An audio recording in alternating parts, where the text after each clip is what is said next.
CA Niranjan Hiranandani, the real estate tycoon, according to Forbes, 100 richest individual Indian में इनका नाम आता है। इनका नेटवर्क $1.6 बिलियन, 16,000 करोड़ रुपए, जो कि उन्होंने सिर्फ 10 लाख रुपए से बनाया।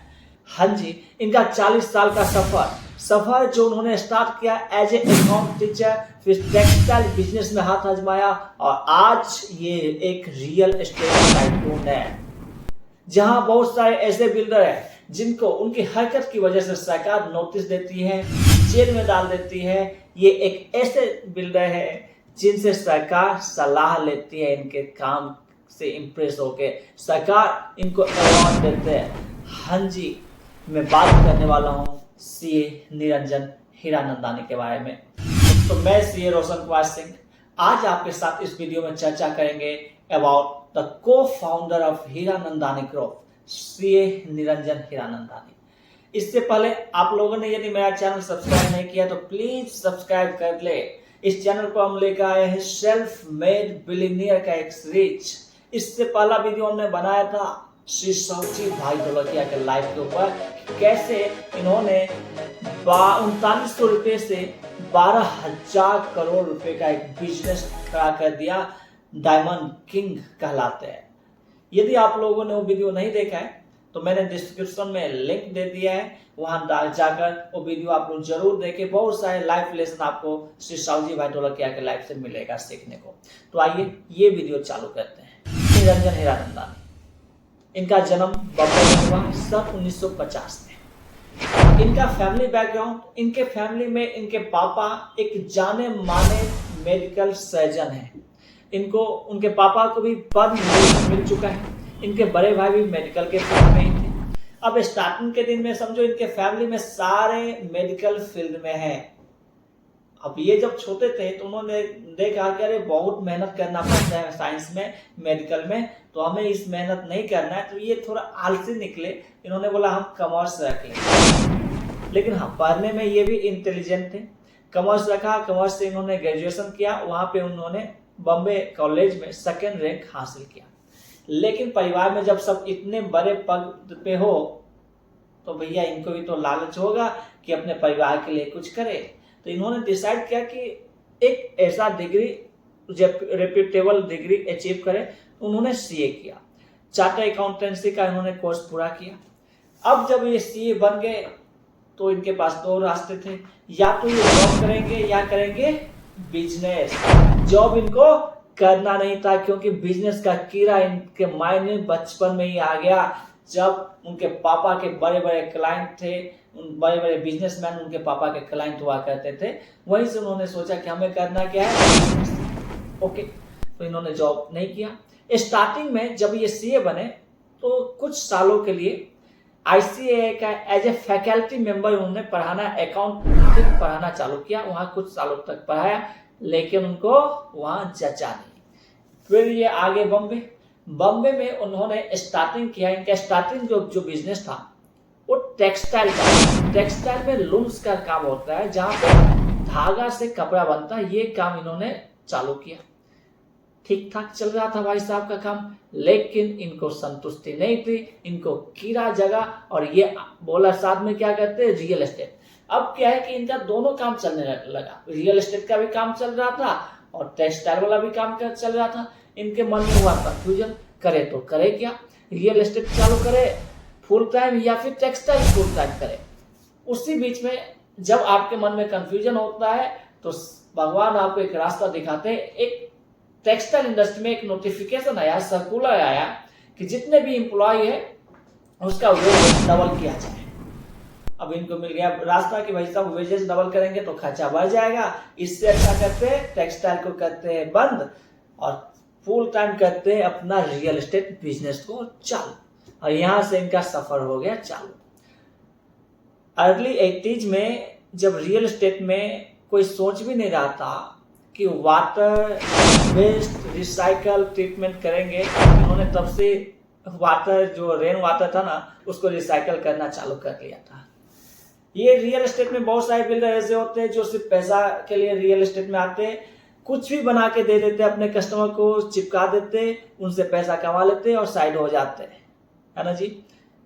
इनके केस में ऐसा नहीं है, इनको रियल एस्टेट से इतना प्यार है, इनको बेसिकली बिल्डिंग बनाने से बहुत ज्यादा प्यार है, इतना प्यार कि इन्होंने रिसर्च किया रियल एस्टेट के फील्ड में और यहाँ पे इन्होंने पीएचडी का डिग्री लिया। हाँ जी, मेरे अनुसार ये पहला ऐसा रियल एस्टेट डेवलपर है जिन्होंने पीएचडी कर डाली। अब रियल एस्टेट में पीएचडी कर डाली। अब स्टार्टिंग में इन्होंने बॉम्बे में लोखंडवाला में कुछ बिल्डिंग बनाया। अब ये भाई साहब तो अच्छे बिल्डिंग बना रहे थे, लेकिन आजू बाजू में अच्छा कुछ था ही नहीं। जब ये अपने बिल्डिंग के बालकनी में जाते थे तो बोला अरे हमने इतना अच्छा बिल्डिंग बनाया, लेकिन सामने देखते तो कूड़ा, सामने देखते तो चौक, नहीं गार्डन है, नहीं स्पोर्ट्स ग्राउंड है, नहीं पेड़ पौधे दिख रहे हैं, कोई फैसिलिटी नहीं दिख रही है, रोड लाइट नहीं है, रोड अच्छे नहीं है, करे तो करे क्या। ये जब विदेश जाते थे तो उनको दिखता था अरे ऐसा ऐसा सोसाइटी, ऐसा ऐसा टाउनशिप है जिसको देख के मन मोहक हो जाता था। फिर उन्होंने भी एक वर्ल्ड क्लास इंफ्रास्ट्रक्चर के साथ टाउनशिप बनाने का सोचा। उस टाइम पे उन्होंने पवई में, जो बॉम्बे से थोड़ा हटके, पहले बॉम्बे का मतलब होता था लोखंडवाला, चेंबूर तक ही बॉम्बे होता था, उससे आगे कोई सोच नहीं मिल रहा था। लेकिन उन्होंने बॉम्बे इसके आगे सोचा, पवई में एक अलग ही टाउनशिप चालू किया। स्टार्टिंग में इनको भी बहुत सारे स्ट्रगल आए, पहला कैपिटल नहीं था इनके पास, और उस टाइम पे ऐसा इंफ्रास्ट्रक्चर था कि जैसे कि आज डेवलपर है उनको आसानी से लोन मिल जाते हैं, 7% 8% पे लोन आपको मिल जाते हैं। इंडिविजुअल रिटेल होम बायर को भी लोन आसानी से मिल जाते हैं। अर्ली 80s 90s में ऐसा इंफ्रास्ट्रक्चर था नहीं, आपको प्रोजेक्ट के लिए लोन जल्दी मिलते नहीं थे। इन्होंने हुंडी पे पैसा उठाया, 2% के रेट से, पर मंथ के रेट से इन्होंने पैसा लिया था मार्केट से। वो तो किस्मत अच्छा था कि इनका बिजनेस चला और उन्होंने भर दिया। बहुत ही ये महंगा इंटरेस्ट गिना जाता, 2%, समझ रहे। एक 6 महीना भी आपका स्टॉक रुक गया ना तो आपका दिवालिया निकल जाएगा। लेकिन इनका बेसिकली क्या था, इनका बिजनेस ऐसा था कि इन्होंने प्री बुकिंग बहुत सारे ले रखे थे, उसके बेस पे उन्होंने प्लान करके बनाया था। इन्होंने बनाया, 250 एकड़ जमीन खरीदा पवई में। अब वो ऐसा जमीन जहां पे सिर्फ रेत ही रेत था, बालू, कुछ पेड़ पौधे नहीं, कुछ नहीं। इनके कंपटीटर इन पे हंस रहे थे, अरे कहाँ ले लिया जमीन, ये तो फंस गया, यहाँ क्या उगाएगा, यहाँ क्या बिल्डिंग बनाएगा, क्या बेचेगा। लेकिन इनका जो माइंडसेट था, इनका विजन पूरा क्लियर था कि अपने को वर्ल्ड क्लास इंफ्रास्ट्रक्चर के साथ यहाँ पे एक टाउनशिप बनाना है। तो पवई में उन्होंने चालू किया हीरानंदानी गार्डन के नाम से एक टाउनशिप। अब ये टाउनशिप उन्होंने बनाना चालू किया। जब बनाना चालू किया तो एक भी पेड़ पौधे वहां नहीं था। आज वहां पे इनका पर्सनल मैन मेड गार्डन है, मैन मेड जंगल है वहां पे, और इतने सारे बिल्डिंग जहां पे कनेक्टिविटी बहुत अच्छी है।